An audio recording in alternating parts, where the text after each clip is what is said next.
Unique learning lab চ্যানেলে তোমাদেরকে স্বাগত। আমি প্রদ্যুৎ। দেখো আজকে তোমাদের সামনে নিয়ে এসেছি গণিত নবম শ্রেণী পূর্ণমান 50, অর্থাৎ এর আগে যতগুলো মডেল অ্যাক্টিভিটি টাস্ক দেওয়া হয়েছে তাদেরকে কম্পাইল করে বা একসঙ্গে করে এই 50 নম্বরের মডেল অ্যাক্টিভিটি টাস্কটি কিন্তু তৈরি করা হয়েছে। তো এটা 2021 সালের নভেম্বর মাসের জন্য এবং এটা পার্ট 8 এবং এটাই কিন্তু তোমাদের শেষ মডেল অ্যাক্টিভিটি টাস্ক। তো এই মডেল অ্যাক্টিভিটি টাস্কটি কিন্তু অত্যন্ত গুরুত্বপূর্ণ, কারণ তোমাদের যে পরের ক্লাসে ওঠার জন্য এটার উপরই কিন্তু ভিত্তি করে মূল্যায়ন করা হবে। তো আজকে যারা চ্যানেলে নতুন, প্লিজ সবাই চ্যানেলটিকে সাবস্ক্রাইব করে নিয়ে সঙ্গে থেকো, আর আগে থেকে যারা চ্যানেলটিকে সাবস্ক্রাইব করে নিয়ে সঙ্গে আছো তাদেরকে অসংখ্য ধন্যবাদ। তো চলো শুরু করা যাক। তো দেখো নিচের প্রশ্নগুলির উত্তর লেখো। এখানে মোট 8টি প্রশ্ন দেওয়া রয়েছে, প্রত্যেকটা প্রশ্নের মান 1 করে। তো 1 নম্বর দাগের কি বলছে দেখো, বহুমুখী উত্তরধর্মী প্রশ্ন বা এমসিকিউস। তো 1-এর 1, একজন সবজি বিক্রেতা 20 টাকায় 10টি লেবু কিনে 20 টাকায় 8টি লেবু বিক্রি করেন, তার শতকরা লাভ হয়। এখানে 4টি অপশান দেওয়া রয়েছে, সঠিক অপশানটি হবে এর মধ্যে অপশান নাম্বার এ, অর্থাৎ 25 হবে উত্তর। তো কেন এই উত্তরটি 25 হলো চলো আমরা খাতাতে দেখে নিই। 1-এর 1 নম্বর দাগের যেটি আছে সেটি আমরা এইভাবে উত্তরটি লিখব, কি না, একজন সবজি বিক্রেতা 20 টাকায় 10টি লেবু কিনে 20 টাকায় 8টি লেবু বিক্রি করেন বলে কমা দিয়ে লিখব, তার শতকরা লাভ হয়, ছোট্ট করে একটা হাইফেন দেব। সঠিক অপশানটি হবে এ, অবশ্যই এ অপশানটি লিখব এবং উত্তর হবে 25 অর্থাৎ 25। তো কেন 25 হলো তার ব্যাখ্যা দিচ্ছি। দেখো দেখো এখানে কি বলেছে, 10টি লেবু সে সবজি বিক্রেতা 10টি লেবু কিনেছে কত টাকায় না 20 টাকায়, তাহলে লিখেছি সেটাই। দেখো 10টি লেবুর ক্রয় মূল্য সমান 20 টাকা, এটা এইভাবে লিখতে পারি। অতএব 10টি লেবুর ক্রয় মূল্য যদি 20 টাকা হয়, ঐকিক নিয়মে আমরা এইভাবে লিখতে পারি, একটি লেবুর ক্রয় মূল্য সমান 20/10। কেন এখানে কমে গেছে মানে এখানেও কমে যাবে, তার মানে ভাগ হবে, অর্থাৎ 20/10, 00 কেটে গেলে থাকে কত না 2 টাকা। তাহলে পরে একটি লেবুর ক্রয় মূল্য হলো কত, 2 টাকা। আবার 8টি লেবুর বিক্রয় মূল্য, দেখো 20 টাকায় কিনে সে 20 টাকায় 8টি লেবু বিক্রি করেন, তাহলে পরে এটাকে আমরা এইভাবে লিখতে পারি, 8টি লেবুর বিক্রয় মূল্য 20 টাকা, তাই না? অতএব 8টি লেবুর বিক্রয় মূল্য যদি 20 টাকা হয়, অতএব একটি লেবুর বিক্রয় মূল্য সমান, এখানে 8-এর জায়গায় 1 হয়েছে মানে কমেছে, মানে এখানেও কমবে, তার মানে ভাগ হবে, অর্থাৎ 20/8 হবে। তাহলে পরে কাটাকুটি করলে কত হচ্ছে না 5/2, অর্থাৎ 5-এর 2 সমান, এটাকে আমরা যদি ভাগ করি তাহলে পরে কত হয় 2.5 টাকা। তো দেখো একটি লেবুর ক্রয় মূল্য কত হয়েছে, অর্থাৎ কেনা দাম হচ্ছে 2 টাকা, এবং একটি লেবুর বিক্রয় মূল্য অর্থাৎ বিক্রি দাম কত হচ্ছে 2.5 টাকা। তার মানে ক্রয় মূল্য 2 টাকা, বিক্রয় মূল্য 2.5 টাকা। তাহলে লাভ কত, অতএব লাভ সমান জানি আমরা বিক্রয় মূল্য থেকে ক্রয় মূল্য যদি বাদ দিয়ে দিই সেটাই হয়ে যায় লাভ। তাহলে 2.5 টাকা থেকে 2 টাকা বাদ দিয়েছি সমান কত, 0.5 টাকা বা 50 পয়সা। তো 0.5 টাকা। অতএব শতকরা লাভ কত না, শতকরা লাভ এইভাবে যে ক্রয় মূল্য এত, এইভাবে যদি আমরা দেখি, দেখো যে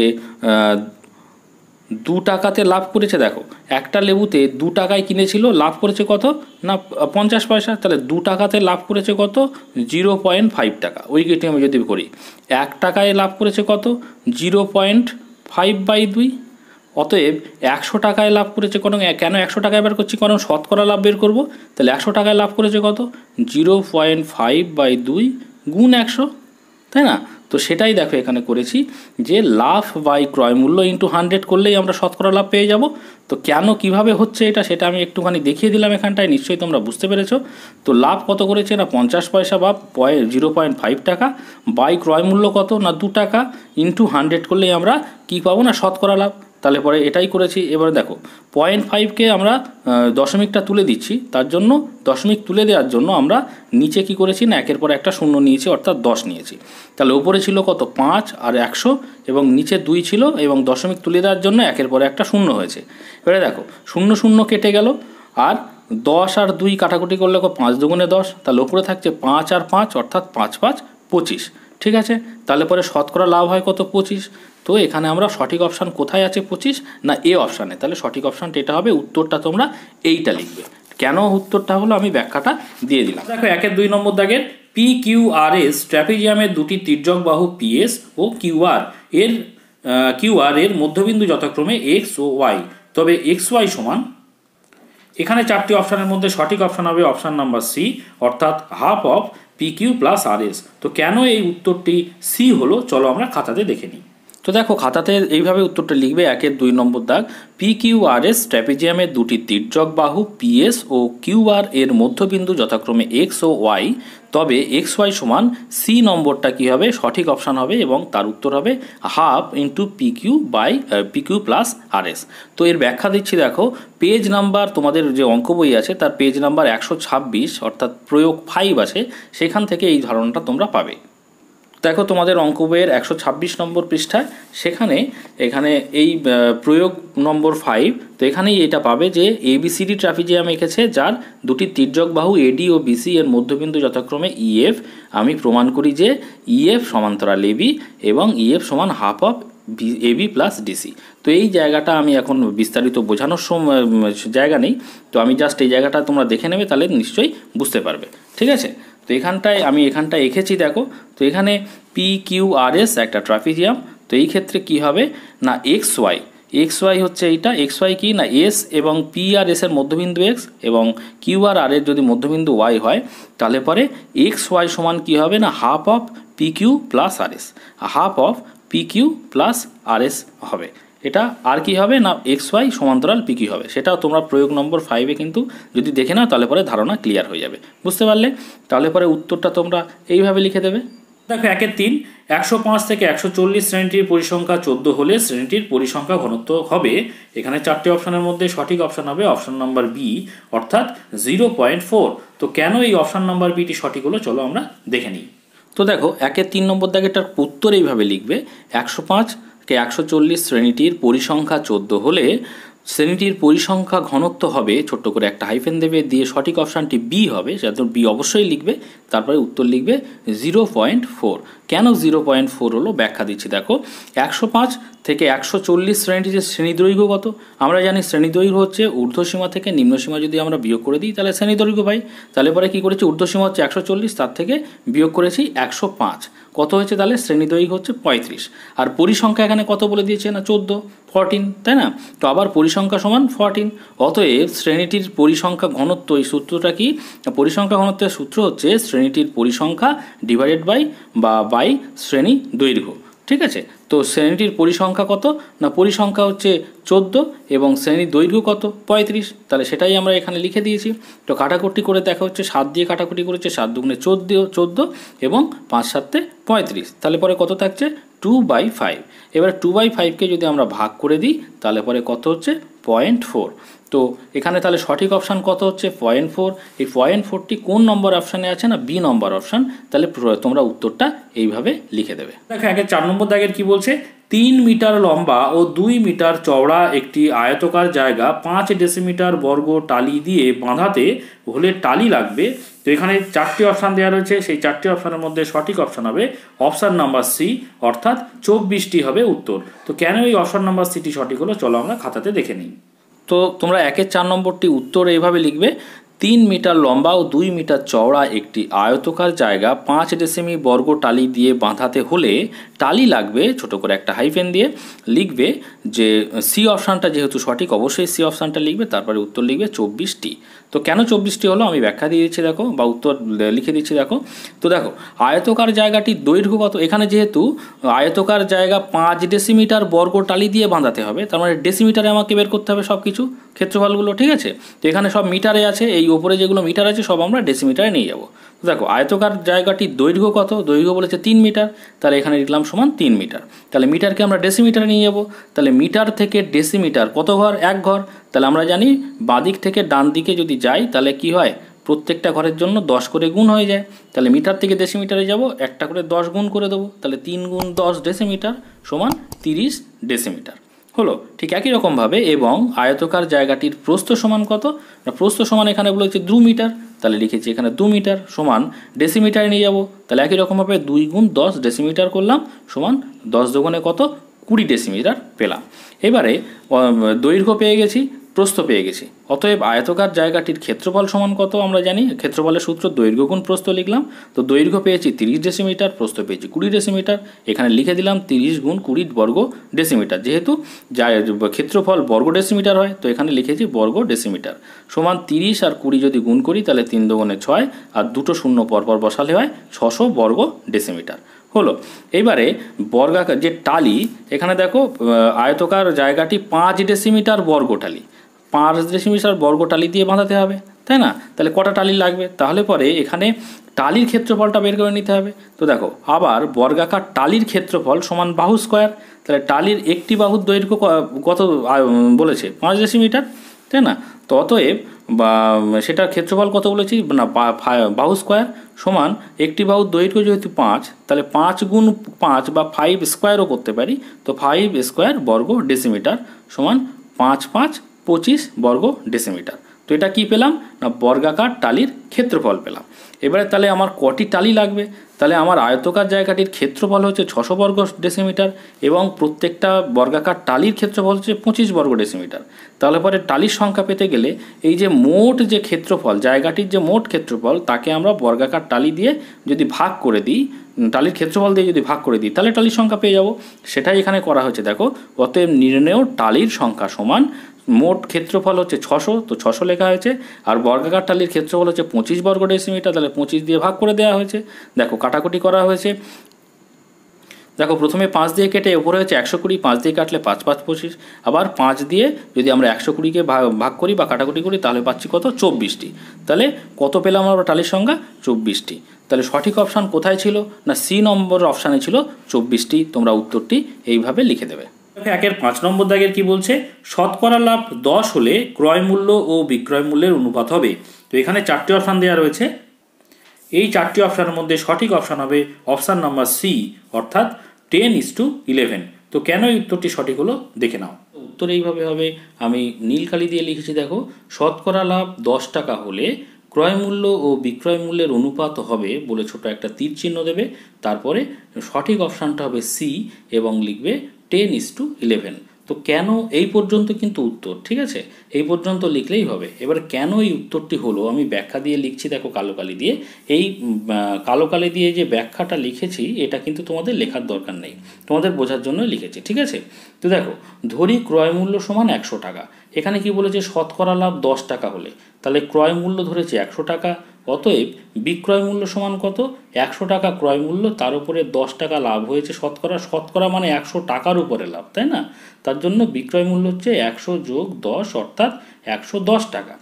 এবারে অতএব ক্রয় মূল্য ইস্টু বিক্রয় মূল্য, অর্থাৎ ক্রয় মূল্য ছিল 100 টাকা আর বিক্রয় মূল্য ছিল কত? 110 টাকা। তাহলে পরে 100:110। দেখো দুই দিকেই আমি যদি শূন্য একটা করে কেটে দিই, একটা শূন্য কেটে দিই, তাহলে পরে 10 থাকে আর এক্ষেত্রে কত? 11 থাকে। তাহলে আমরা উত্তর পাচ্ছি কত? ক্রয় মূল্য ইস্টু বিক্রয় মূল্য কত? 10:11। তো 10:11 কোন অপশানে আছে না, সি অপশানে আছে। তাহলে সঠিক অপশানটি কি হবে না, অপশান নাম্বার সি। এবার দেখো একের 6 নম্বর দাগের ত্রিভুজ এ বি সি এর এ বি বাহুর মধ্যবিন্দু ডি দিয়ে বিসি এর সমান্তরাল ডি টানা হলো, যা এসি বাহুকে ই বিন্দুতে ছেদ করলো। তাহলে এখানে 4টি অপশান দেওয়া রয়েছে, তার মধ্যে সঠিক অপশান হবে অপশান নাম্বার বি, অর্থাৎ উত্তরটি হবে এই সমান হাফ অফ এসি। তো কেন এই উত্তরটি সঠিক হলো চলো আমরা দেখে দেবো, এবং তোমাদের যে বই আছে তার পৃষ্ঠা নম্বর 126 থেকে 127 নম্বর পেজে কিন্তু জায়গাটাও আমি দেখিয়ে দেবো কেন এই উত্তরটি হলো। তো চলো দেখে নেওয়া যাক।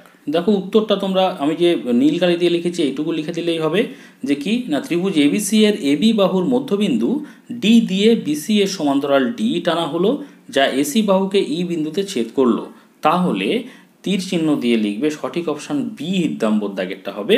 তো বি লিখে দেবে এই সমান হাফ অফ এসি। তো ব্যাখ্যা দিচ্ছি, দেখো এই ব্যাখ্যাটুকু লেখার দরকার নেই, এইটুকু কিন্তু উত্তর। তো ব্যাখ্যা দিচ্ছি পেজ নম্বর তোমাদের 126 থেকে 127 নম্বর, যেখানে উপপাদ্য 21 কিন্তু 21 নম্বর উপপাদ্যতে এটা দেওয়া রয়েছে।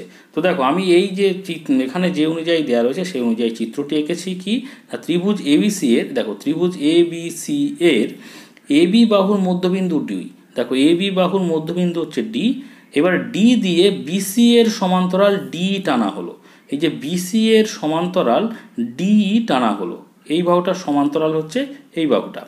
এইবারে যা এসি বাহুকে ই বিন্দুতে ছেদ করেছে, এসি বাহুকে ই বিন্দুতে ছেদ করেছে। এখন বলছি যে উত্তরটা হবে কি, এই যে এই বিষয়টা হলে এই যে এ ই অর্থাৎ এই বাহুটা সঙ্গে এই বাহুটা সমান হয়ে যায়। এই ক্ষেত্রে এই বাহুটার সঙ্গে এই বাহুটা সমান হয়ে যায় বলে আমরা এটা বলতে পারি যে এ ই সমান হাফ অফ এসি, অর্থাৎ এইটুকু এখান থেকে এইটুকু যে বাহুটা, এই পুরোটা বাহুর কি হাফ হবে। এটা কত নম্বর পেজ না তোমাদের বইয়ের আমি দেখাচ্ছি, দেখো তোমাদের বইয়ের 126 নম্বরে কি আছে না উপপাদ্য নম্বর 21, যেটা পড়ে দেওয়া রয়েছে 127 নম্বর পৃষ্ঠাতে। এখানে দেখো এখানে এই একই ধরনের চিত্র এখানে আঁকা রয়েছে। তো এখানে কি করা আছে না এই প্রমাণ করতে হবে কি না এই সমান সি। দেখো এই সমান সি, অর্থাৎ এই বাহুটার সঙ্গে এই বাহুটা সমান প্রমাণ করতে হবে। তাই সেখানে এখানে প্রমাণ করা রয়েছে যে এই সমান সি, ঠিক আছে। তাই এখানে এই সমান সি প্রমাণিত হওয়া মানেই এটা বলা যায় যে এই সমান হাফ অফ এসি। বুঝতে পেরেছো? তাহলে সঠিক অপশান কোনটি হবে না অপশান নম্বর বি। দেখো 7 নম্বর দাগের যে অর্ধবৃত্তাকার চাকতির ব্যাসার্ধের দৈর্ঘ্য 10.5 সেন্টিমিটার তার পরিসীমা হলো। তো এখানে 4টি অপশান দেওয়া রয়েছে। এই 4টি অপশানের মধ্যে সঠিক উত্তরটি হবে অপশান নম্বর বি, অর্থাৎ পাই প্লাস 2 ইন্টু 10.5 সেন্টিমিটার। তো কেন উত্তরটি সঠিক হলো চলো দেখে নাও খাতাতে। এবং আরেকটা কথা বলে দিই যে তোমাদের বইয়ের পৃষ্ঠা নম্বর 229-এ কিন্তু জায়গাটা আমি দেখিয়েও দিচ্ছি, ঠিক আছে। দেখো তোমাদের বইয়ে 229 নম্বর পৃষ্ঠাতে এই জায়গাতে দেখো অর্ধবৃত্তের পরিসীমা সমান কি পাই আর যোগ 2r, ঠিক আছে। তো এখান থেকে এই বিষয়টা দেখে নেবে, তাহলে অর্ধবৃত্তের পরিসীমা কেন পাই আর প্লাস 2r হলো তোমরা বুঝতে পারবে। এখানে আমি একটু দেখিয়ে দিচ্ছি। দেখো আমরা জানি কি বৃত্তাকার ক্ষেত্রের পরিধি পরিমাপ কত না 2πr। এবারে তাহলে হাফ মানে অর্ধবৃত্ত, তার মানে 2, একে আমরা পরিধিকে আমরা 2 দিয়ে ভাগ করব, তাহলে 2 কেটে গেলে কত থাকছে পাই আর। ওকে, এবারে দেখো এইটুকু তাহলে কি হচ্ছে পাই আর। আমি দেখো তীর চিহ্ন দিয়ে দেখিয়েছি এখান থেকে এই পর্যন্ত কি এই যে এটা হচ্ছে অর্ধবৃত্তাকার ক্ষেত্র, তো এর পরিধি হচ্ছে পাই আর। আর এখান থেকে এইটুকু হচ্ছে একটা বৃত্তের ব্যাস। আমরা জানি বৃত্তের ব্যাসার্ধ হচ্ছে আর ব্যাস হচ্ছে 2r। তাহলে অর্ধবৃত্তাকার ক্ষেত্রের পরিধি হচ্ছে পাই আর এই ব্যাসের যে ব্যাসের দৈর্ঘ্য কত না 2r। তাহলে যোগ 2r করলে এই পুরো এই বিষয়টা ঘুরিয়ে দিলে হচ্ছে অর্ধবৃত্তের পরিসীমা। তাহলে পরিসীমা কত পেলাম পাই আর যোগ 2r। বইতেও দেখিয়ে দিচ্ছি কিভাবে হচ্ছে, তোমরা দেখে নেবে। তো এইবারে দেখো উত্তরটি এইভাবে হবে যে অর্ধবৃত্তাকার চাকতির ব্যাসার্ধের দৈর্ঘ্য 10.5 সেন্টিমিটার তার পরিসীমা হলো, ছোট করে একটা তীর চিহ্ন দেবে, তারপরে সঠিক অপশান লিখবে বি, তারপরে লিখে দেবে পাই প্লাস 2 ইন্টু 10.5 সেন্টিমিটার। তো এই পর্যন্ত লিখলেই কিন্তু উত্তরটি হয়ে যাবে। তো কেন উত্তরটি হলো নিচে ব্যাখ্যা দিয়ে দেখছি। দেখো এখানে চাকতির ব্যাসার্ধ সমান কত বলে দিয়েছে না 10.5 সেন্টিমিটার, ঠিক আছে। তো আমরা জানি বলে লিখেছি, দেখো আমরা কি জানি না অর্ধবৃত্তের পরিসীমা সমান পাই আর প্লাস 2r একক। এটা আমি বইতে দেখিয়ে দিচ্ছি, পেজ নম্বর 229-এও পাবে। এবং কেন সেটা হয় সেটাও আমি কিন্তু এখানে দেখিয়ে দিলাম, ঠিক আছে। তো এইবারে দেখো সমান, আমি যদি এই দুটোর ক্ষেত্রেই আর এবং আর রয়েছে, তাহলে আর যদি কমন নেই তাহলে পরে পড়ে থাকছে কি পাই প্লাস 2, ঠিক আছে। আর কমন নিয়ে পাই প্লাস 2 একক পড়ে থাকছে। অতএব অর্ধবৃত্তাকার চাকতির পরিসীমা সমান আমরা কি লিখতে পারি পাই প্লাস 2 তো আছেই, আর এই আর এর জায়গায় কি বসালাম আর এখানে বলে দিয়েছিল 10.5 সেন্টিমিটার, তাহলে 10.5 সেন্টিমিটার লিখে দিলাম। তাহলে পরিসীমা কত পেলাম পাই প্লাস 2 ইন্টু 10.5।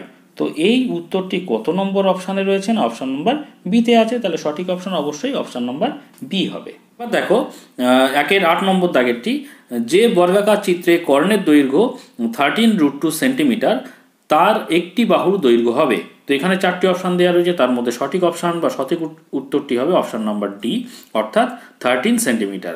তো এটা এই কর্ণের বিষয়টা বোঝানোর জন্য তোমাদের যে বই আছে তার পৃষ্ঠা নম্বর 203-এ আমি দেখিয়ে দেবো।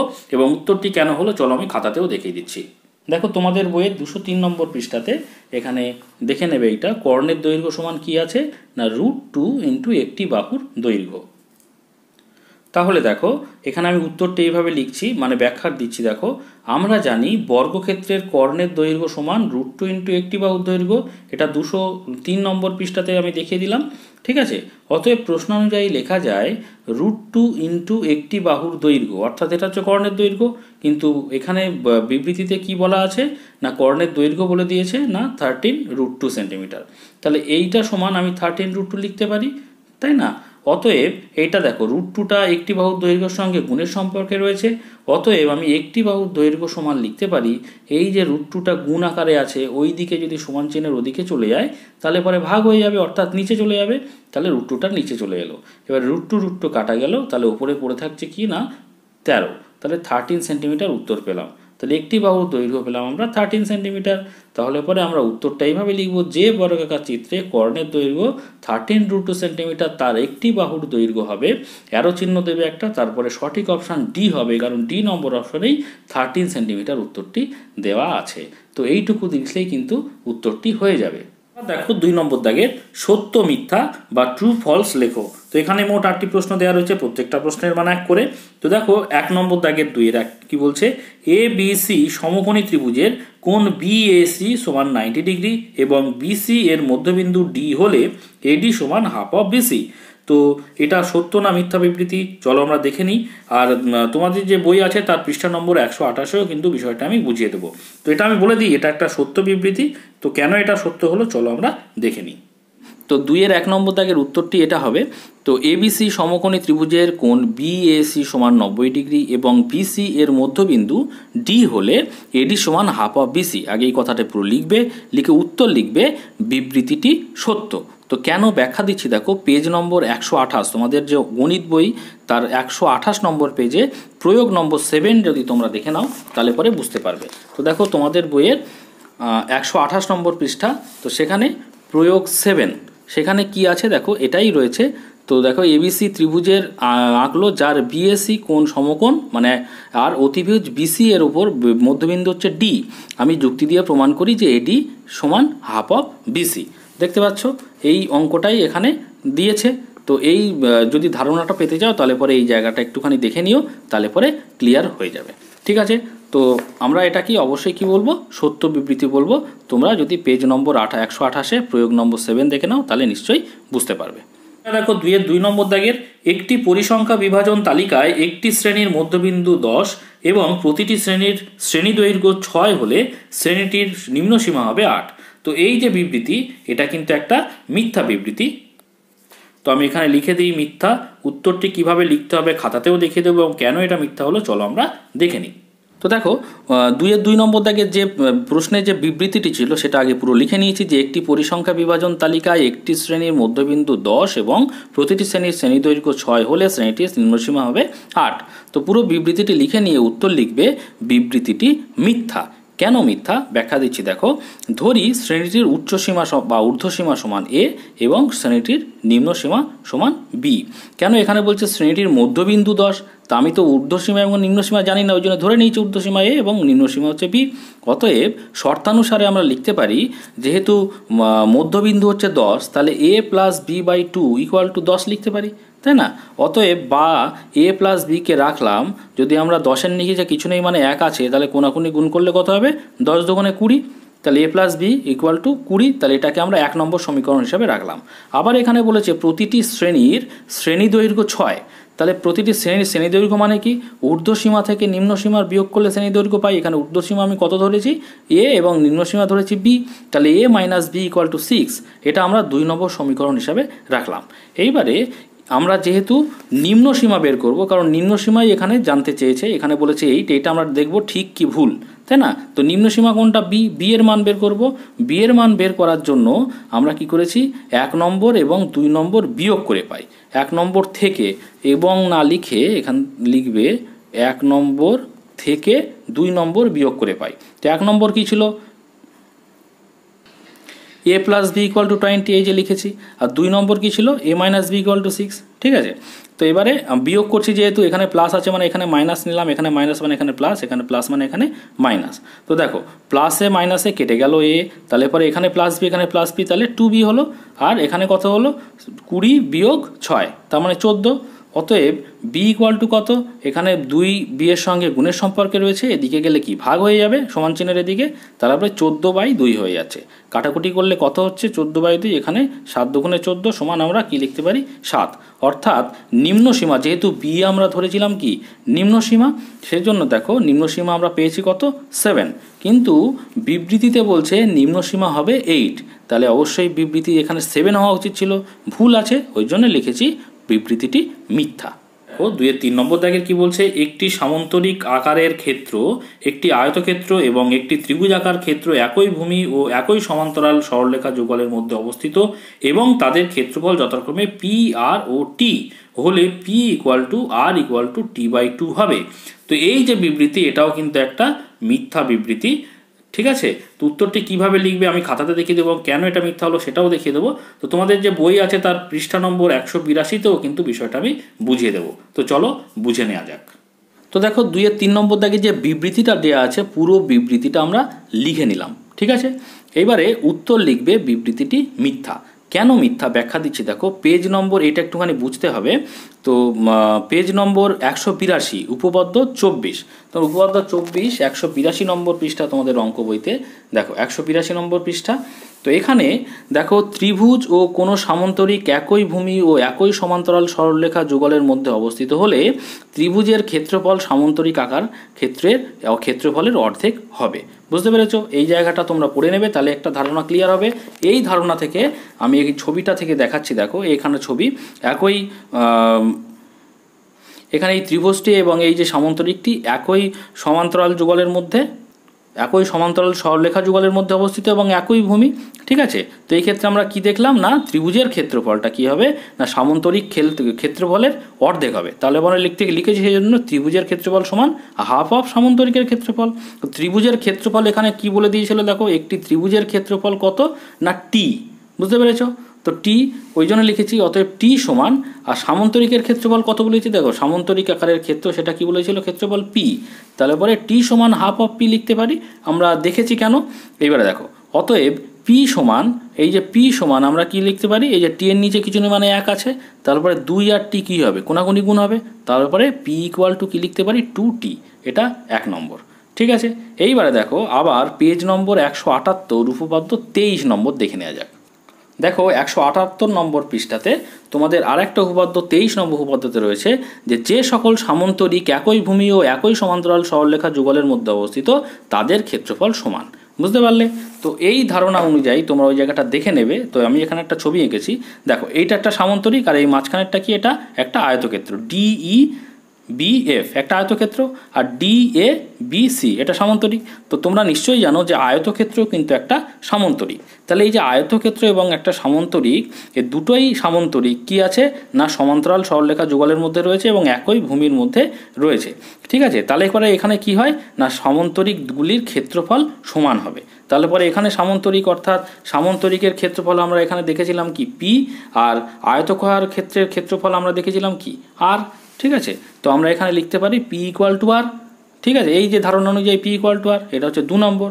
এইবারে এই 1 নম্বর এবং 2 নম্বর এই ধারণা অনুযায়ী আমরা কি লিখতে পারি, এখানে দেখছি যে 1 নম্বর অনুযায়ী পি ইকুয়াল টু 2t আর 2 নম্বর অনুযায়ী দেখতে পাচ্ছি পি ইকুয়াল টু আর। তাহলে পরে অবশ্যই দুটো মিলিয়ে লিখতে পারি, অতএব পি ইকুয়াল টু আর তো এখানে আছেই, আবার যেহেতু পি ইকুয়াল টু টি এই 2t, তার মানে P equal to R equal to 2t। তাহলে পরে এই যে ছবি, এই তিনটে ছবি, এই দুটো ছবি যদি আমরা একসঙ্গে মেলাই, তোমরা নিশ্চয়ই দেখতে পাচ্ছ ঠিক এরকম বিষয়টা হবে। তো এই যে সামান্তরিক, এই যে আয়তক্ষেত্র এবং এই ত্রিভুজ, তো এই সামান্তরিকের সঙ্গে আয়তক্ষেত্রের ক্ষেত্রফলের সমান হবে, আর এই যে ত্রিভুজের ক্ষেত্রফল কি হবে, ত্রিভুজের ক্ষেত্রফল এদের থেকে অর্ধেক হবে, অর্থাৎ সমান করতে গেলে 2 গুণ ত্রিভুজের ক্ষেত্রফল করতে হবে, অর্থাৎ P equal to R equal to 2t করতে হবে। কিন্তু বিবৃতিতে কি আছে না P equal to R equal to t/2 রয়েছে, এখানে হওয়া উচিত ছিল কি 2t, তাহলে পরে বিবৃতিটি অবশ্যই মিথ্যা হবে। এবার দেখো 2-4 নম্বরেরটা, একটি সমবাহু ত্রিভুজের ক্ষেত্রফল ও উচ্চতার সংখ্যামান সমান হলে ত্রিভুজটির বাহুর দৈর্ঘ্য হবে 1 একক। তো এই যে বিবৃতি, এটাও কিন্তু একটা মিথ্যা বিবৃতি। আর তোমরা যে উত্তরটা লিখবে, আমি যে ব্যাখ্যা দিচ্ছি খাতাতে, সেই ব্যাখ্যা কিন্তু একদমই লেখার দরকার নেই, শুধুমাত্র এই মিথ্যা বা সত্য কি হবে সেটা লিখলেই কিন্তু হবে, ব্যাখ্যা কিন্তু দেওয়ার দরকার নেই, আমি বারবার বলে দিচ্ছি। তো চলো এটা মিথ্যা কেন হলো দেখে নেওয়া যাক। তো দেখো 2-4 নম্বর দাগের আগে বিবৃতিটা পুরো লিখে নেবে, অর্থাৎ একটি সমবাহু ত্রিভুজের ক্ষেত্রফল ও উচ্চতার সংখ্যামান সমান হলে ত্রিভুজটির বাহুর দৈর্ঘ্য হবে 1 একক, এটা প্রশ্নে দেওয়া রয়েছে। লিখে নিয়ে উত্তর লিখবে প্রদত্ত বিবৃতিটি মিথ্যা। কেন মিথ্যা দেখে নাও, ব্যাখ্যা দিচ্ছি। আমরা জানি সমবাহু ত্রিভুজের উচ্চতার সূত্র কি না 3/2 ইন্টু বাহু একক। ওকে, এবারে সমবাহু ত্রিভুজের ক্ষেত্রফল সমান কি? ক্ষেত্রফলের সূত্র হচ্ছে 3/4 ইন্টু বাহু স্কোয়ার বর্গ একক। কিন্তু এখানে কি বলেছে, ত্রিভুজের ক্ষেত্রফল ও উচ্চতার সংখ্যামান সমান হলে, তাহলে সংখ্যামান যেহেতু সমান বলেছে, তাহলে পরে আমরা শর্তানুযায়ী লিখতে পারি এই যে √3/4 ইন্টু বাহু স্কোয়ার, এইটা অর্থাৎ ক্ষেত্রফল সমান আমরা √3/2 ইন্টু বাহু, সংখ্যামান যেহেতু সমান বলেছে লিখে দিতে পারি এককটাকে বাদ দিয়ে।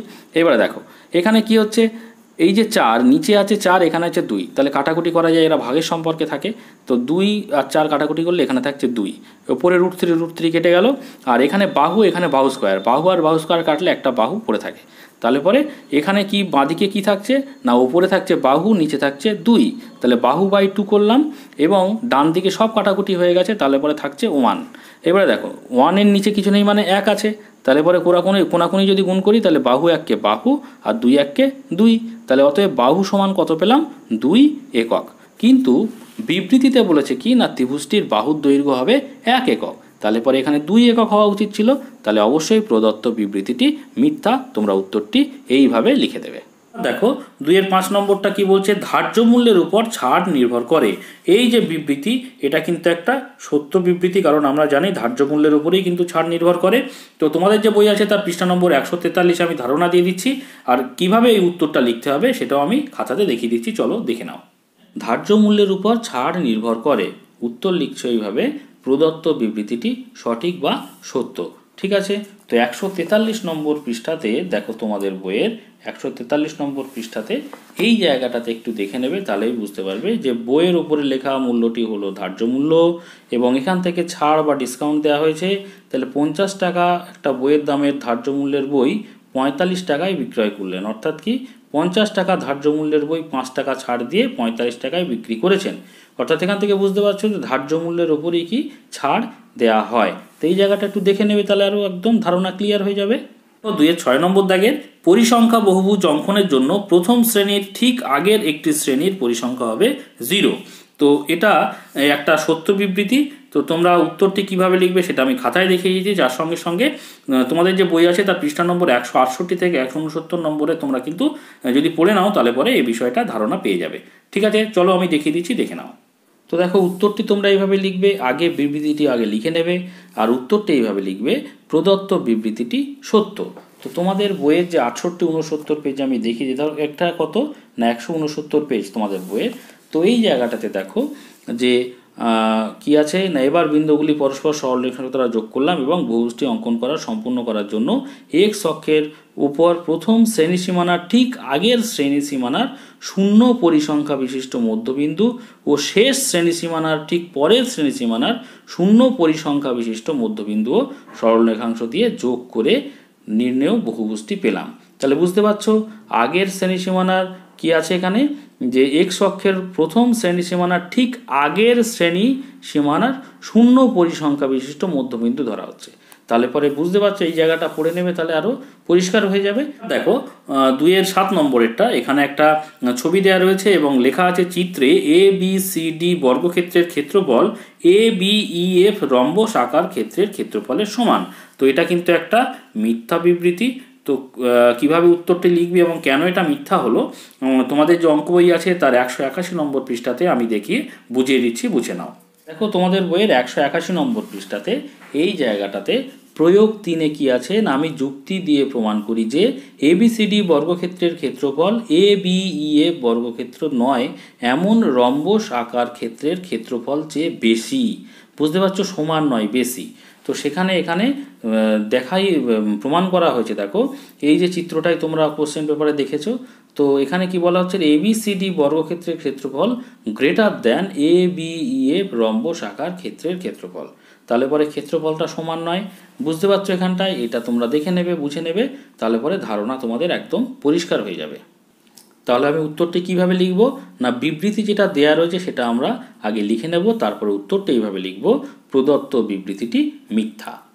দেখো 2-এর 8 নম্বর দাগেরটা, প্রতিটি বৃত্তের পরিধি ও ব্যাসের দৈর্ঘ্যের অনুপাত একটি নির্দিষ্ট সংখ্যা। তো এই যে বিবৃতি, এটা কিন্তু একটা সত্য বিবৃতি। তো কেন এটা সত্য বিবৃতি হলো, কিভাবে উত্তরটা লিখবে সবটাই দেখে নাও খাতাতে। উত্তরটা এইভাবে লিখবে, যে বিবৃতিটা দেওয়া রয়েছে সেটা আগে লিখে নেবে এবং উত্তর লিখবে, প্রদত্ত বিবৃতিটি সত্য। তো কেন সত্য ব্যাখ্যাটা দেখে নাও, যে আমরা জানি বৃত্তের পরিধি সমান কত 2πr একক, ঠিক আছে, এবং বৃত্তের ব্যাস কত 2r একক, যেখানে আর হচ্ছে বৃত্তের ব্যাসার্ধ, ঠিক আছে, যেখানে আর হচ্ছে বৃত্তের ব্যাসার্ধ, সেক্ষেত্রে বৃত্তের পরিধি হয় 2πr একক এবং বৃত্তের ব্যাস হয় কত 2r একক। এটা তোমরা জানো, সেই জন্যই আমরা লিখেছি, আমরা জানি বলে এই কথাটা লিখেছি। অতএব বৃত্তের পরিধি অনুপাত ব্যাস, অর্থাৎ বৃত্তের পরিধি ইস্টু ব্যাস সমান আমরা লিখতে পারি 2πr ইস্টু 2r, ঠিক আছে। এবার উভয় দিক থেকে আমরা এটাকে ভগ্নাংশের আকারে লিখতে পারি অনুপাতটাকে, তাহলে 2πr ওপরে লিখলাম এবং 2rটাকে নিচে লিখলাম। এবার দেখো 2 কেটে গেল, আর কেটে গেল, তাহলে পড়ে থাকলো কি পাই, সমান লিখেছি পাই, আর পাই মানে কত আমরা জানি, পাইয়ের মান হচ্ছে 22/7। তার মানে কি 22/7 কি, এটি একটি নির্দিষ্ট সংখ্যা, তাহলে পরে এই যে বিবৃতিটা দেয়া রয়েছে এখানে, এটা একটা সত্য বিবৃতি, সেজন্যই লিখেছি প্রদত্ত বিবৃতিটি সত্য। এবার দেখো 3 নম্বর দাগের সংক্ষিপ্ত উত্তরধর্মী প্রশ্ন, ঠিক আছে। এখানে 7টি প্রশ্ন দেওয়া রয়েছে, প্রত্যেকটা প্রশ্নের মান 2 করে। তো 3-এর 1 কি বলছে দেখো, gx = 2x - 16 বহুপদী সংখ্যামালাটির সমীকরণটি লেখো এবং বহুপদী সংখ্যামালাটির শূন্য নির্ণয় করো। তো এই প্রশ্নের দুটি অংশ, একটা হচ্ছে সংখ্যামালাটির সমীকরণ লিখতে হবে, আর একটা হচ্ছে সংখ্যামালাটির শূন্য নির্ণয় করতে হবে। তো চলো উত্তরটি খাতায় দেখে নিই। তো দেখো 3-এর 1-এরটা না, এটা প্রথম পার্ট এবং দ্বিতীয় পার্ট। এটা প্রথম পার্টে gx = 2x - 16 বহুপদী সংখ্যামালাটির সমীকরণটি হলো, তো তোমরা জানো সমীকরণটি কী হবে না, gx = 0, এটা হচ্ছে সমীকরণ। অর্থাৎ সেটা কি না, gx = 0 যদি হয় তার মানে 2x - 16 = 0, তো এটা হচ্ছে প্রথম উত্তর। তারপরে কি, আবার যেহেতু 2x - 16 = 0 পেয়েছি, এই যে পেয়েছি দেখো 2x - 16 = 0, বা 2x = কি লিখতে পারি, -16টা ওদিকে গেলে +16 হয়ে যাবে বা শুধু 16 হয়ে যাবে। অতএব x = কী হবে না 16/2, এই 2টা এখানে 16-এর নিচে চলে আসবে, তাহলে 2 আর 16 কাটাকুটি করলে কত থাকে 8, অর্থাৎ 8। x এর মান কত পেলাম, 8 পেলাম। তাহলে কী লিখব, এক্ষেত্রে x = 8 এর জন্য, অর্থাৎ x এর মান 8 এর জন্য কি হচ্ছে না gx এর মান 0 হবে। x এর মান যদি 8 হয়, দেখো x এর মান যদি আমরা 8 পাই, তাহলে 8 দুগুণে কত 16, 16 বিয়োগ 16 মানে 0, তাহলে x এর মান 8 এর জন্য gx এর মান কত কি হবে, 0 হবে। বুঝতে পেরেছো? অতএব 8 হলো gx বহুপদী সংখ্যামালার 0, এটা হবে উত্তর। দেখো 3-এর 2 নম্বর দাগের 8x³ + 8x - 5 বহুপদী সংখ্যামালাটির একটি উৎপাদক নির্ণয় করো। তো চলো উত্তরটি খাতায় দেখে নিই। তো দেখো 3-এর 2-এরটা উৎপাদকটি আমি এখানে করে দিয়েছি। তো এটা অন্য নিয়মে করা যায়, এটা একটু সহজ নিয়ম, তো এটা তোমাদের সহজ মনে হবে। দেখো 8x³ + 8x - 5, এটাকে আমি উৎপাদকে বিশ্লেষণ করছি। দেখো 8x³ রাখলাম, আর এই যে -5টাকে 2 ভাগে ভেঙেছি, একটা -4 করেছি, একটা -1 করেছি। তো -1টা এখানে লিখেছি, সূত্রে ফেলার জন্য করেছি এটা। আচ্ছা, এখানে দেখো +8x আর -5 থেকে একটা -1 বের করে নিয়েছি, তার মানে -4 পড়ে আছে। এবার দেখো 8x³ 2x³ লেখা যায়, আর 1কে 1-এর কিউব লেখা যায়, তাহলে a³ - b³ এর ফর্মুলা এইটুকু পড়ে গেল। দেখো এইটুকু a³ - b³ এর ফর্মুলায় পড়ে গেল, আর +8x আর -4 এটা যেমন তেমন রেখে দিলাম। এবার দেখো a³ - b³ এর উৎপাদকের বিশ্লেষণের ফর্মুলাটা কি না, a - b × a² + ab + b²। তো ফর্মুলাতে ফেলে দিয়েছি কি, a মানে হচ্ছে 2x, এটা a আর এটা হচ্ছে b, তাহলে a - b করলাম, a² মানে কি 2x এর হোল স্কোয়ার, প্লাস 2ab মানে কি a হচ্ছে 2x আর b হচ্ছে কত 1, প্লাস b² মানে কি 1²। এবারে এইটুকু যেটুকু ছিল এটাকে আমি কি করলাম, এখান থেকে আমি 4 কমন নিলাম। 4 কমন নিলে ভেতরে পড়ে থাকে 2x পড়ে থাকে, আর এখানে 4 কমন নিয়ে নিলে পড়ে থাকে 1, তাহলে 2x - 1 ভেতরে পড়ে থাকে। ঠিক আছে, এর পরের লাইনে কি করছি দেখো, এইখানে 2x - 1 ছিল, রেখে দিলাম। এবার এটাকে স্কোয়ার করে কি কত পাচ্ছি, 2x হোল স্কোয়ার মানে 4x² প্লাস 2x আর 1 গুণ করলে 2x থাকে, আর 1² মানে 1ই থাকে, প্লাস এই যে 4 × এটা যেমনটি ছিল তেমনটি রেখে দিলাম। তারপরের লাইনে কি করেছি দেখো, এখানে 2x - 1 আর এখানে 2x - 1, এই দুটো এখানে কমন নিয়ে নিয়েছি।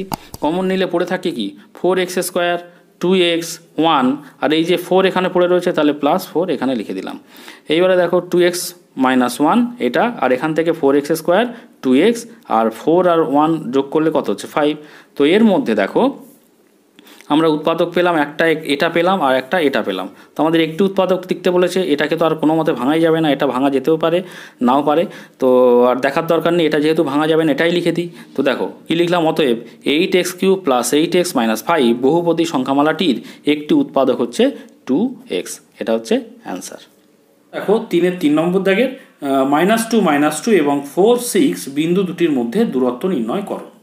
তো দেখো খাতায় করে দিয়েছি। 3-এর 3 নম্বরটা কী হয়েছে, ধরি a -2 -2 অর্থাৎ a বিন্দুর স্থানাঙ্ক, a একটা বিন্দু ধরেছি যার স্থানাঙ্ক -2 -2 এবং b 4 6 অর্থাৎ b বিন্দু ধরে নিয়েছি যার স্থানাঙ্ক কত না 4 6। অতএব a এবং b বিন্দু দুটির মধ্যে দূরত্ব অর্থাৎ a এবং b বিন্দু দুটি যদি a আর b যদি যুক্ত করে দিই সরলরেখা দিয়ে, তাহলেই তো দুটোর দূরত্ব পাবো, তাই না? তাহলে দূরত্ব সমান এ বি, ওপরে একটা রেখার চিহ্ন দিয়ে দিলাম, মানে এটা ইকুয়াল টু, এই সূত্রটা কি না √(x1 - x2) plus y1 - y2 whole square. আর যেহেতু একটা একক বেরোবে দূরত্বের একক, তো সেই এককটা বাইরে লিখে দিলাম একক কথাটা। এবারে দেখো x1 মানে কোনটা, এইটা ধরো x1, এটা y1, এটা হচ্ছে x2, এটা হচ্ছে y2, ঠিক আছে? তাহলে x1 মানে -2 আর x2 মানে কত 4, তাহলে সেটাই লিখেছি -2 - 4। আর y1 মানে কত -2 আর y2 মানে কত 6, তাহলে -6 বসিয়ে দিয়েছি মানগুলো। এবার এখান থেকে দেখো ভেতর থেকে কত হলো -2 - 2 -4 মানে হচ্ছে -6 এর স্কোয়ার, আর -2 - 6 মানে -8 এর হোল স্কোয়ার। আর এদিকে -6 এর হোল স্কোয়ার করলে কত হবে, স্কোয়ার করলে কত হবে, মাইনাসে মাইনাসে প্লাস হয়ে যাবে, আর 6 6 36 হয়ে যাবে, 6 6 36। আর এদিকে মাইনাসের স্কোয়ার করলে প্লাস, আর 8-এর স্কোয়ার করলে 28 64, 36 আর 64 যোগ করে কত হচ্ছে 100, 100-র বর্গমূল কত হচ্ছে 10। অর্থাৎ কি হবে, এ এবং বি বিন্দু দুটির মধ্যে দূরত্ব কত বেরোলো 10 একক। এটাই হচ্ছে উত্তর। দেখো 3-এর 4 নম্বরটি, একটি ঘড়ি পরপর 10% ও 5% ছাড়ে বিক্রয় করা হলে সমতুল্য ছাড় কত হবে?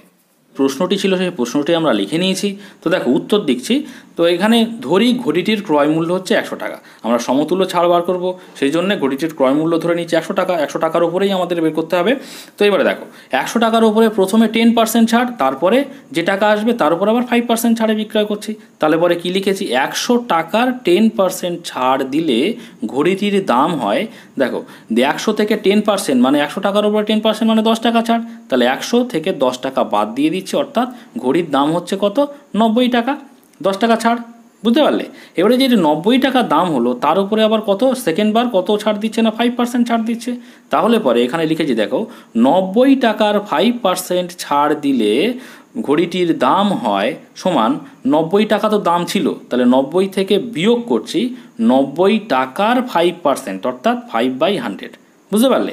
তাহলে 90 টাকা দাম ছিল, তার থেকে 90 টাকার 5/100 মানে 5% করলাম। তাহলে এখানে দেখো 0 0 কাটছে, 5 দুগুণে 5 আর 10 কাটাকুটি করলে 5 দুগুণে 10 হচ্ছে। তাহলে পরে কত থাকছে 90 বিয়োগ 9/2, তার 90 বিয়োগ 9/2, 9/2 মানে হচ্ছে 4/5, ভাগ করলে কত হচ্ছে 4/5 পাচ্ছে। তাহলে 90 থেকে 4/5 যদি বিয়োগ করে দিই তাহলে থাকছে কত 85.5 টাকা। অর্থাৎ প্রথমে ঘড়ির দাম ছিল 100 টাকা, তার 10% ছাড় দিলে দাম হয়ে যাচ্ছে 90 টাকা। আবার 90 টাকার উপরে যদি 5% ছাড় দেওয়া হয় তাহলে পরে সেই ঘড়িটির দাম হয়ে যাচ্ছে 85.5 টাকা। তাহলে পরে দেখো 100 টাকার ঘড়িটার দাম হয়ে গেল কত 85.5 টাকা। অতএব এখানে লিখেছি দেখো মোট ছাড়ের পরিমাণ, তাহলে ঘড়ির দাম ছিল 100 টাকা, তার থেকে এখন দাম হয়ে গেছে 85.5 টাকা। তাহলে পরে 100 টাকা থেকে 85.5 টাকা যদি আমরা বাদ দিয়ে দিই তাহলে থাকছে কত 14.5 টাকা। বুঝতে পারলে? তাহলে ছাড়ের পরিমাণ হচ্ছে 14.5 টাকা। অতএব এটাই ছাড়টা কত টাকার উপরে পাওয়া গেছে, 100 টাকার উপরেই পাওয়া গেছে, ওই জন্য লেখা হয়েছে দেখো অতএব নির্ণেয় সমতুল্য ছাড় সমান 14.5%। ওকে, এবার দেখো 3-এর 5 নম্বর দাগের, একটি বৃত্তের ব্যাসার্ধের দৈর্ঘ্য এবং একটি বর্গক্ষেত্রের বাহুর দৈর্ঘ্য সমান হলে তাদের পরিসীমার অনুপাত কত হবে? ধরি বৃত্তটির ব্যাসের দৈর্ঘ্য সমান x একক, ঠিক আছে? অতএব বর্গক্ষেত্রটির বাহুর দৈর্ঘ্য x একক ধরেছি। কেন? বৃত্তটির ব্যাসের দৈর্ঘ্য এবং বর্গক্ষেত্রের বাহুর দৈর্ঘ্য একই বলেছে, সেজন্য একই ধরে নিই। এইটা যদি আমি ব্যাসের দৈর্ঘ্য যদি x একক ধরি তাহলে বর্গক্ষেত্রের বাহুর দৈর্ঘ্য হবে x একক, ঠিক আছে? অতএব বৃত্তটির ব্যাসার্ধ, দেখো বৃত্তটির ব্যাসের দৈর্ঘ্য যদি x হয় তাহলে পরে ব্যাসার্ধ কত, ব্যাসের অর্ধেক মানে x/2 একক। এবারে দেখো অতএব বৃত্তটির পরিধি মানে 2πr। কেন পরিধি জানতে চাইছি? কারণ একটা বৃত্তের পরিসীমা মানেই কিন্তু পরিধি। এই যে পরিধি, এইটা পুরোটা যা, এটা মানে হচ্ছে পরিধি, আর এইটাই হচ্ছে বৃত্তের পরিসীমা। তাহলে বৃত্তের পরিসীমা যা, পরিধিও তাই। ওই জন্য পরিসীমার জায়গায় আমরা লিখেছি কি না, অতএব বৃত্তটির পরিধি সমান সূত্র হচ্ছে 2πr একক। তো 2π রাখলাম, আর মানে আমরা এখানে ধরে নিয়েছি কত, আর পেয়েছি, অর্থাৎ বৃত্তের ব্যাসার্ধ পেয়েছি x/2। তাহলে আর এর জায়গায় লিখলাম কত, x/2, অর্থাৎ 2 আর 2 কেটে গেল, তার মানে থাকছে πx, π × x একক। ওকে, এটা কি পেলাম না, বৃত্তের পরিধি পেলাম বা বৃত্তের পরিসীমা পেলাম। এইবারে এবং বর্গক্ষেত্রটির পরিসীমা, তাহলে বর্গক্ষেত্রের পরিসীমার সূত্র কি, 4 × বাহু, তাই না, 4 × একটি বাহুর দৈর্ঘ্য। তাহলে 4 লিখলাম, একটি বাহুর দৈর্ঘ্য এখানে ধরে নিয়েছিলাম কত না, একটি বাহুর দৈর্ঘ্য হচ্ছে x একক, তাহলে 4 × x একক বা 4x একক।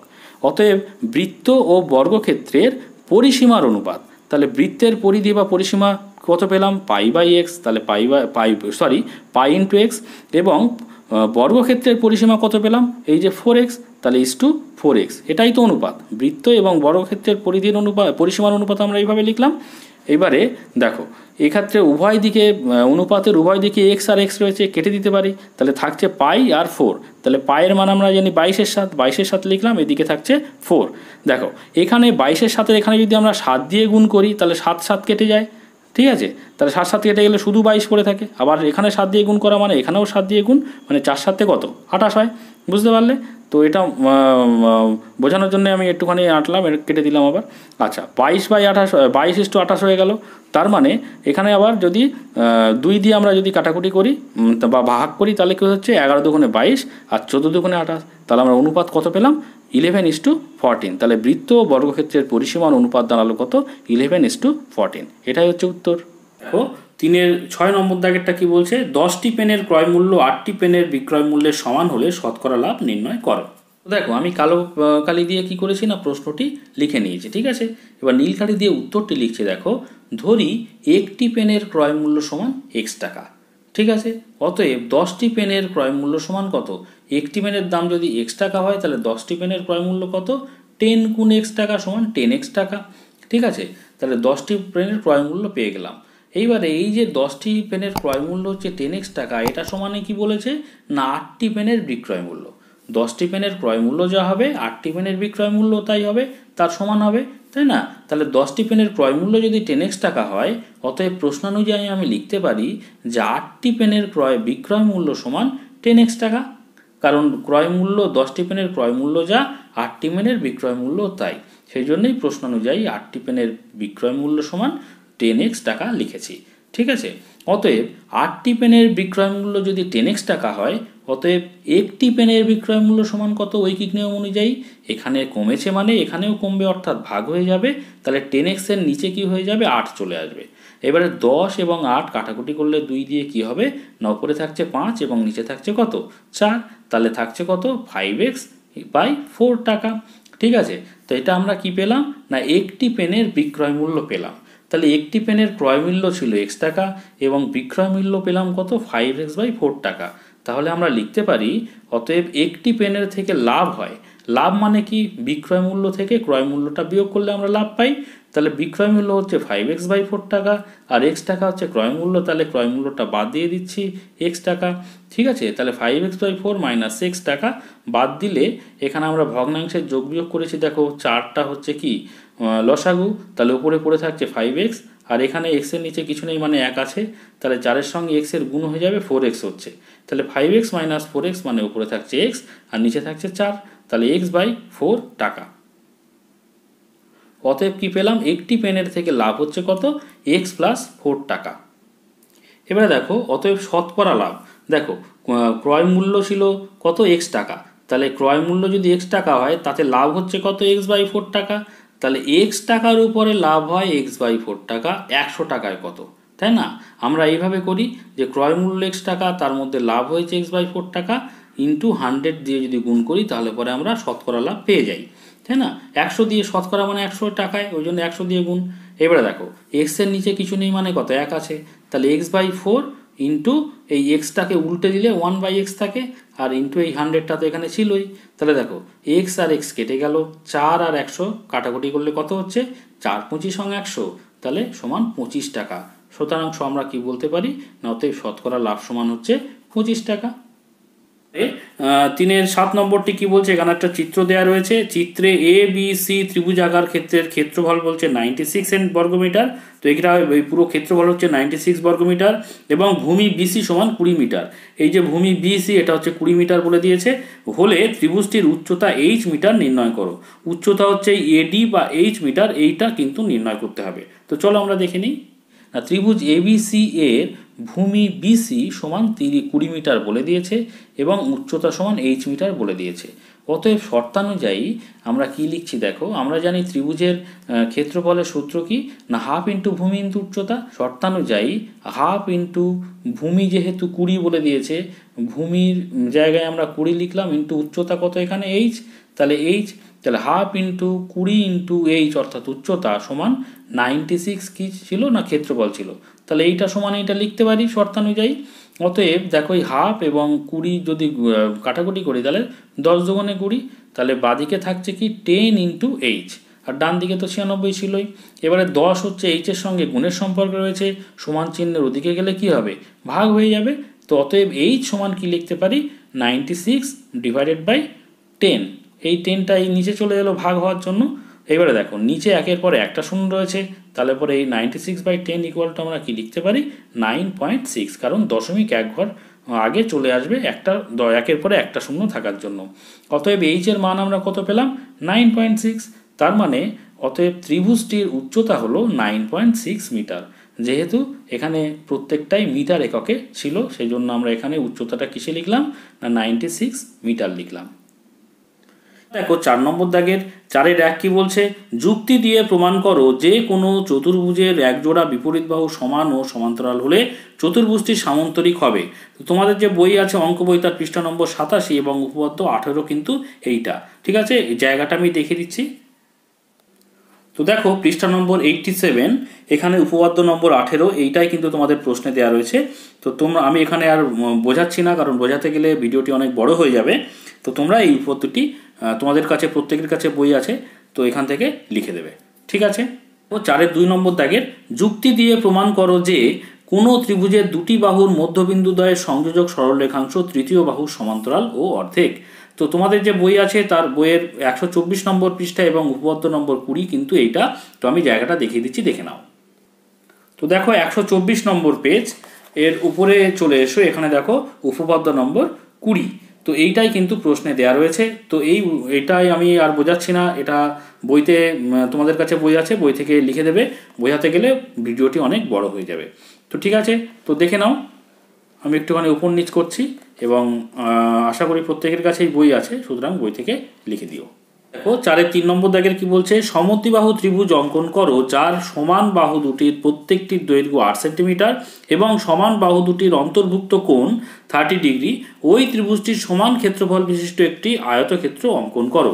কেবলমাত্র অঙ্কন চিহ্ন দিতে হবে। তো চলো আমি এঁকে দিচ্ছি, তোমরা দেখে নাও। এখানে আমরা 8 সেন্টিমিটার তোমরা দেখতে পাচ্ছ, এই যে 8, তাহলে এখান থেকে এই যে এটা হচ্ছে 8 সেন্টিমিটার, তাহলে এটা হচ্ছে 8 সেন্টিমিটার, ঠিক আছে। তো এবার আমরা একটা কি করব, দেখো একটা রেখাংশ নিলাম। এবারে এখান থেকে 8 সেন্টি, এবারে এখানে কি বলেছে দেখো যে সমান বাহু দুটির অন্তর্ভুক্ত কোণ হচ্ছে 30 ডিগ্রি হবে। তাহলে পরে 30 ডিগ্রি কোণটা আমরা আগে এঁকে নিই। তো দেখো এই বিন্দুতে আমরা কোণটি আঁকবো, কত ডিগ্রি কোণ আঁকবো না 30 ডিগ্রি কোণ আঁকবো। তাহলে তোমরা এর আগে শিখেছো যে 30 ডিগ্রি কোণ আঁকার আগে 60 ডিগ্রি কোণ আমরা আঁকতে হবে, তারপরে তাকে হাফ করে দেবো, মানে সমদ্বিখণ্ডিত করব। তাহলে পরে আমরা যে কোনো একটা বৃত্তচাপের মাপ নিলাম, আমার নিজের পছন্দ অনুযায়ী একটা মাপ নিয়ে কি করব, আমরা একটা বৃত্তচাপ আঁকবো। তো দেখো এইভাবে আমরা বৃত্তচাপ আমরা আঁকি। বৃত্তচাপ আঁকার পরে যে মাপটা নিয়েছিলাম সেই একই মাপে এই যে ছেদ বিন্দুটা পেয়েছি না, এই ছেদ বিন্দুতে বসালাম, বসে আর একটা বৃত্তচাপের উপর বৃত্তচাপ নিলাম। এই যে বৃত্তচাপের উপর বৃত্তচাপ নিয়ে যে ছেদ বিন্দুটা পেলাম, এখান দিয়ে যদি আমি একটা রেখাংশ টানি তাহলে পরে আমরা 60 ডিগ্রি কোণ পাবো। তাহলে এখান থেকে এই পর্যন্ত কতটা না 60 ডিগ্রি। তাহলে 60 ডিগ্রি আমার দরকার নেই, আমার দরকার 30 ডিগ্রি। তো 30 ডিগ্রি মানে এখান থেকে এই যে কোণটা এর হাফ করতে হবে, সমদ্বিখণ্ডিত করতে হবে। তার মানে সমদ্বিখণ্ডিত করব মানে এখান থেকে এইটার যে দৈর্ঘ্য তার যে দূরত্ব তার হাফের বেশি আমাকে মাপ নিয়ে একটা বৃত্তচাপ এখানে নিতে হবে। তো আমার হাফের বেশিই নেওয়া আছে, তো এখানে একটা বৃত্তচাপ নিলাম, সেই একই চাপ নিয়ে একই মাপ নিয়ে আমি এখানে বসাবো, বসিয়ে এই বৃত্তচাপের ওপরে আমরা আবার বৃত্তচাপ নেব। ঠিক আছে, তো এই যে দুটো বৃত্তচাপ যেখানে মিলিত হবে যে ছেদবিন্দু পাবো, সেই ছেদবিন্দু আমরা যদি যুক্ত করি তাহলে পরে আমরা কি পাবো, একটা এই যে এখান থেকে 60 ডিগ্রি তার হাফ অর্থাৎ 30 ডিগ্রি কোণ কিন্তু পেয়ে যাব। তাহলে পরে এখান থেকে এইটা আমরা টেনে দিলাম। ঠিক আছে, তাহলে এই যে কোণটা পেলাম এটা কত পেলাম, 30 ডিগ্রি। এইবারে কি করব, ভালো করে স্টেপ বাই স্টেপ দেখে নাও, খুব কঠিন নয়, একদম একটা সহজ অঙ্কন। তোমরা ভালো করে খেয়াল করো, তাহলে তোমাদের কাছে সহজই মনে হবে। তাহলে দেখো, আমরা 8 সেন্টিমিটার নিয়েছিলাম, 8 সেন্টিমিটারের মাপ নিলাম। 8 সেন্টিমিটারের মাপ নিয়ে আমরা এখান থেকে বসিয়ে এই অংশটা কেটে নেব এবং এখান থেকে বসে এই অংশটা কেটে নেব। তাহলে দুটোই সমান হয়ে গেল, এটা 8 এটা 8। তাহলে সমদ্বিবাহুর ক্ষেত্রে দুটো বাহু সমান হয়। তাহলে এই দুটো আমি যদি ছেদবিন্দু যুক্ত করে দিই তাহলে একটা ত্রিভুজ পাবো। দেখো, এইটা এবং এইটা যুক্ত করে দিলাম, তাহলে একটা ত্রিভুজ পেলাম। তাহলে এই বাহুটা সমান, এবং তাদের কি বলেছিল যে অন্তর্ভুক্ত কোণ কত বলেছিল, 30 ডিগ্রি। তাহলে এই যে অন্তর্ভুক্ত কোণ কত, এটা 30 ডিগ্রি। তাহলে এই সমদ্বিবাহু ত্রিভুজটা পেলাম। ধরো এর নাম দিলাম এ বি এবং সি ত্রিভুজ। এইবারে কি করব, এই যে ত্রিভুজটার এই যে অংশটা পেলাম, এই যে বাহুটা পেলাম, একে আমরা সমদ্বিখণ্ডিত করব। দেখো, একে সমদ্বিখণ্ডিত করার নিয়ম, তোমরা কোনো বাহুকে সমদ্বিখণ্ডিত করার নিয়ম না নিশ্চয়ই জানো কি না, এই যে দৈর্ঘ্য এর অর্ধেকের বেশি নিয়ে আমাকে বৃত্তচাপ নিতে হবে। তো অর্ধেকের বেশি হয়েছে, বৃত্তচাপ নিয়ে এদিকে একবার নেব বৃত্তচাপ, আবার এদিকে একবার নেব, সেই একই মাপ নিয়ে, মাপ যেন সরে না যায়, সেই একই মাপ নিয়ে আবার বৃত্তচাপের ওপরে এই বৃত্তচাপ নেব, আবার এদিকে এরকম কাটবো। ঠিক আছে, তো আমরা দুটো ছেদবিন্দু পেলাম, এইটা এবং এইটা। এবারে যদি যুক্ত করে দিই তাহলে পরে বিসি বাহুর কি পাবো, সমদ্বিখণ্ডক পাবো। তো দেখো, এই দুটোকে আমরা যুক্ত করে দিচ্ছি। দাঁড়াও, এইভাবে যুক্ত করে দেব। তোমরা যদি এইভাবে যুক্ত করে দাও তাহলে পরে দেখতে পাবে এরকম, অর্থাৎ ত্রিভুজের এই শীর্ষবিন্দুকে কিন্তু অংশে টাচ করবে। ঠিক আছে, তো সমদ্বিখণ্ডক পেলাম। এইবারে এই সমদ্বিখণ্ডক যে বিসি বাহুকে ছেদ করেছে, ওই ছেদবিন্দুর নাম দিলাম ডি। এইবারে এই যে এ এবং ডি, এই যে মাপটা, এই মাপটা আমরা নেব। দেখো, ডি থেকে এ পর্যন্ত ভালো করে স্টেপগুলো বা ধাপগুলো খেয়াল করো। তো এ থেকে ডি পর্যন্ত যে মাপ নিলাম, মাপ নিয়ে এই মাপটা নিয়ে সিতে বসাবো, সিতে বসিয়ে এখানে একটা বৃত্তচাপ নেব। খুব সিম্পল কিন্তু, বুঝতে পারলে? তাহলে এইটুকু মাপ নিয়ে এইটুকু মাপ নিয়ে এ ডি এর মাপ নিয়ে আমরা কি করেছি না, সি বিন্দুতে বসিয়ে এই মাপ নিলাম। ঠিক আছে, এবারে কি করব না, এই সি এবং ডি এর মাপ নেব। দেখো, সি এবং ডি এর মাপ নেব, এই যে মাপ নিলাম, এই মাপটা নিয়ে আমরা এ বিন্দুতে বসাবো, বসিয়ে আর একটা বৃত্তচাপ নেব। দুটো বৃত্তচাপ একটা ছেদবিন্দু তৈরি করবে। এই ছেদবিন্দুটি যদি আমরা যুক্ত করে দিই, দেখো এখান থেকে এটা যুক্ত করব এবং এখান থেকে এইটা যুক্ত করব।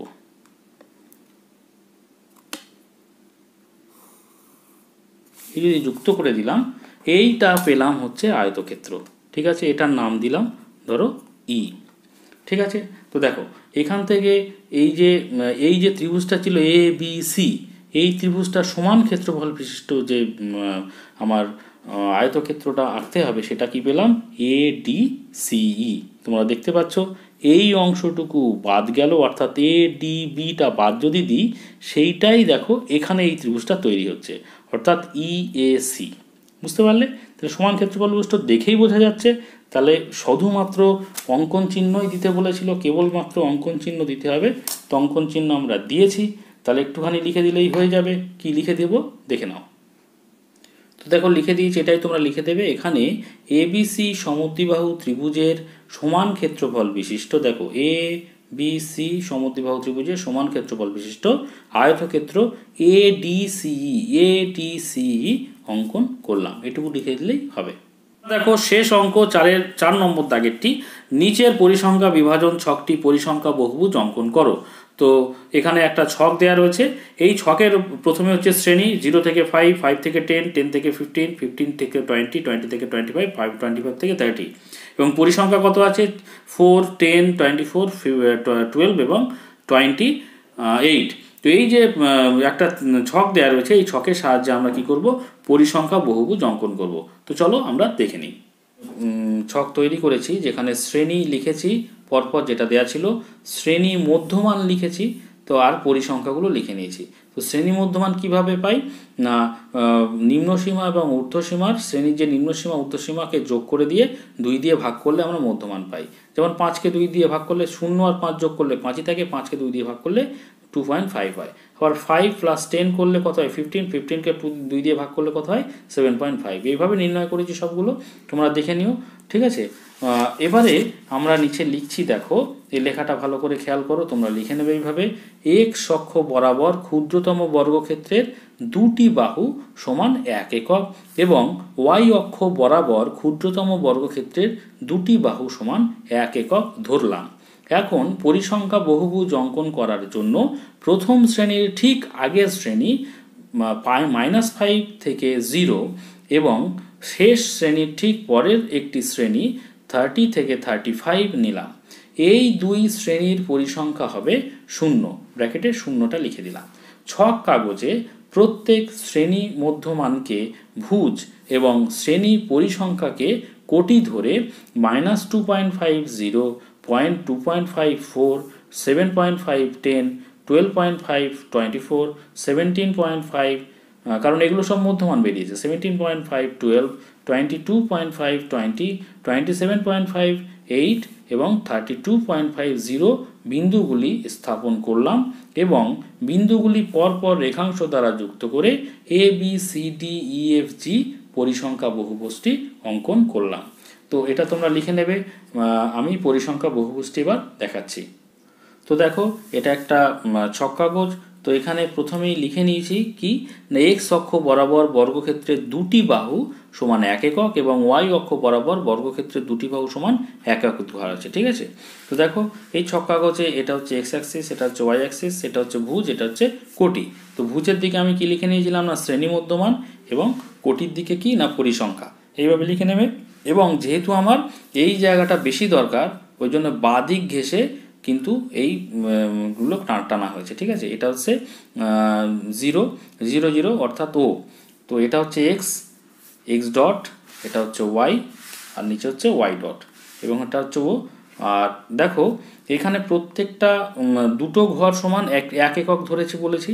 তো দেখো, তো এখানে 2.54, এই যে বিন্দুটা 2.5, দেখো কটা ঘরে আছে 1, 2, 3, 4, 5, অর্থাৎ 5 মানে 2.5, অর্থাৎ যে বিন্দুটা ওখানে আমরা দেখেছি তার সবসময় ডবল ধরতে হবে, অর্থাৎ দ্বিগুণ ধরতে হবে। তাহলে 2.5 মানে 5 ঘর, ডবল হচ্ছে 5, আর 4 মানে 8 ঘর। দেখো কত, 1, 2, 3, 4, 5, 6, 7, 8 ঘর, ঠিক আছে। 4 মানে 8 ঘর, মানে ডবল ডবল নেব, ঠিক আছে। এইভাবে আমরা যে বিন্দুগুলি এখানে দেখিয়েছি এই যে খাতাতে, এই যে বিন্দুগুলি সব কিন্তু ডবল ডবল, 2.5 মানে ডবল 5। আচ্ছা এখানে দেখো 12.5 মানে কত, 12.5-এর ডবল কত 25, অর্থাৎ 25, 24-এর ডবল কত 48, সেইভাবে কিন্তু আমরা ধরবো। এইভাবে ধরে ধরে আমরা কিন্তু বিন্দুগুলো স্থাপন করলাম, এবং এই একটা বিন্দু BCDEFGH এই পরিসংখ্যা বহুভুজটি পেলাম। তোমরা কিভাবে আঁকবে আমি একটুখানি উপর থেকে নিচে পর্যন্ত আস্তে আস্তে সরাচ্ছি, তোমরা দেখে নাও কোন কোন বিন্দুতে আমি লিখেছি, তোমরা ভালো করে দেখলেই কিন্তু বুঝতে পারবে, ঠিক আছে। আমি আর বিস্তারিত ব্যাখ্যা এখানে করছি না, আস্তে আস্তে সরাচ্ছি, তোমরা স্ক্রিনশট নাও বা ভিডিওটিকে পজ করে করেও কিন্তু লিখতে পারো। এটা শ্রেণী মধ্যমান লিখবে, 5 ঘর সমান 2.5, আবার 10 ঘর সমান 5, 15 ঘর সমান তার হাফ, 20 ঘর সমান কিন্তু 10, মানে হাফ হাফ করে লিখেছি, ঠিক আছে। এখানেও দেখো হাফ হাফ, 10 ঘর সমান 5 লিখেছি, 20 ঘর সমান 10 লিখেছি, 30 ঘর সমান 15 লিখেছি, এইভাবে লিখেছি, যেহেতু আমি এখানে লিখেছি সেই বিষয়টা। ঠিক আছে, এইভাবেই কিন্তু আমি বিন্দুগুলো স্থাপন করেছি এবং বিন্দুগুলোকে রেখাংশ দ্বারা, সরল রেখাংশ দ্বারা যুক্ত করে আমি একটা পরিসংখ্যা বহুভুজ পেলাম, যেটা কি ABCDEFG এবং H। ঠিক আছে, তোমরা নিশ্চয়ই বুঝতে পেরেছো। আমি ছবিটাকে এইভাবে রাখলাম, তোমরা বিষয়টাকে বুঝে নিয়ে ভালো করে ছবিটা এঁকে নেবে। ছিল ক্লাস 9-এর মডেল অ্যাক্টিভিটাসকে যে কম্পাইলেশনের প্রশ্নগুলো ছিল তার উত্তর। তো ক্লাস 9-এর অন্যান্য সমস্ত সাবজেক্টের মডেল অ্যাক্টিভিটি কম্পাইলেশনের প্রশ্নের উত্তর যদি তোমরা পেতে চাও, তাহলে পরে ডেসক্রিপশন বক্সে প্লেলিস্টের লিঙ্ক দেওয়া থাকবে, সেখান থেকে গিয়ে দেখে নিতে পারবে। আর আজকের ভিডিওটি যদি ভালো লাগে প্লিজ সবাই একটা লাইক করো, কমেন্ট করো, শেয়ার করো, আর অবশ্যই সাবস্ক্রাইব করে নিয়ে সঙ্গে থেকো। শেষ পর্যন্ত ভিডিওটি দেখার জন্য সকলকে অসংখ্য ধন্যবাদ।